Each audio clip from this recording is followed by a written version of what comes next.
What's up, YouTube? It's your boy Too Blunt, and today we got a special documentary on SPM. The success just really affects some people negatively. I don't know why, but I was the Elvis, I was the Kurt Cobain, I was the DJ Screw. I was the guy that success kept intoxicated and high every day, just drowned in it. Carlos Coy, better known as SPM or South Park Mexican, was born on October 5th, 1970 in Houston, Texas. SPM was raised in a predominantly black neighborhood called South Park. Being one of the only Mexicans in the neighborhood is how he came up with the name South Park Mexican. SPM began as a Christian rapper, but soon after switched to gangster rap. In 1995, he founded his own record label, Dope House Records, and released his first album, Hillwood. Hustle Town followed, and it's when he gained recognition. His seventh album, Never Change, would elevate him to nationwide recognition and a record deal with Sony Records and nationwide distribution. According to SPM, on the night of September 5th, 2001, his daughter and her friend, then 9 years old, had a sleepover at SPM's house. The friend complained of a stomach ache, so SPM drove her home and even had pozole with the family before returning home. On September 25th, SPM was arrested on aggravated sex charges on a minor. According to SPM, the mother of the child was his best friend's wife, whom he had been having an affair with while his friend was in jail, and now was demanding $20,000 cash. SPM refused and was picked up by police shortly after. This is where the controversy begins, because those charges were later dropped due to lack of evidence. When the evidence lacked and the case was dropped, the DA brought up charges against him fathering a child at 22 with a then 13-year-old. This was years before he began rapping, and SPM claimed he met her at a strip club. When he was 23 and the girl was 14, 13. she was working at a strip club. You know that, right? I did not. Okay, she was a stripper. You can't be a She stripper. was a 13-year-old stripper. Stripper. You can't. So whoever hired her she had her some ID or something. She was a stripper. It's all documented. She was a stripper. If you really look into it, she was a stripper.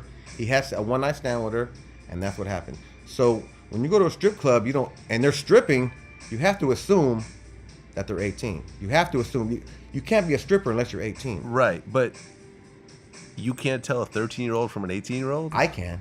I was talking about the 13-year-old person who got impregnated, which is my mother. I was talking about her, okay? And my father already said he'll take the 5 years for her, but the rest was bullshit. That was all false.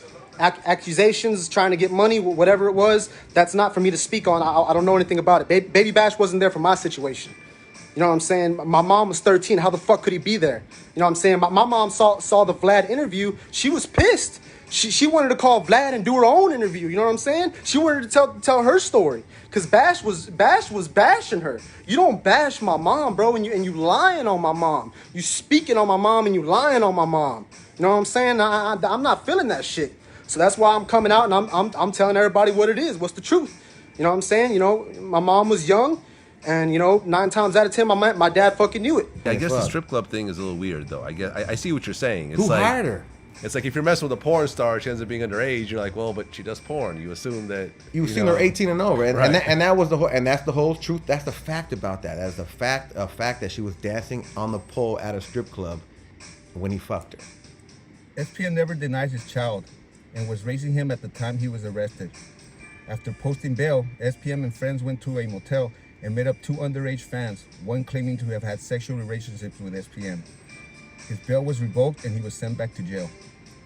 In May 2002, the jury found SPM guilty, and due to taking the case to trial instead of a plea agreement, the judge sentenced him to 45 years.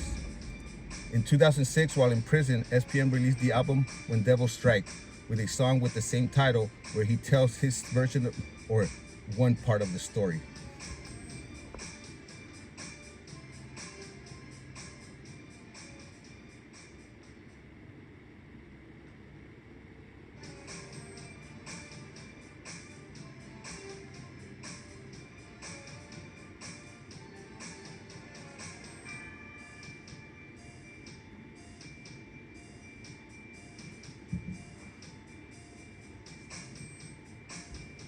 SPM will be eligible for parole in 2024 and plans to continue his rap career.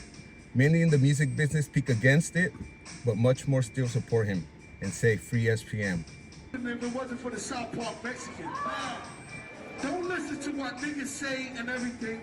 If you know Carlos and you know the South Park Mexican and you know he wouldn't do no shit like that, don't be sucking the government's dick. Like, it's a trip. No, yeah, he's not allowed to step foot in California. And you a convicted child molester, and we don't play that shit. From Phoenix to Cali, bro, we don't play that And shit. Texas. Hey, and the homeboys in homeboys Anywhere. in Texas. I'm gonna tell you one thing right now. The more you hate on something, the stronger, and I will repeat myself, the stronger that something gets. So thank you, haters. Let me tell you something. You're hating on the Mexican. Let me tell you why you hating on the Mexican. Because you're scared of the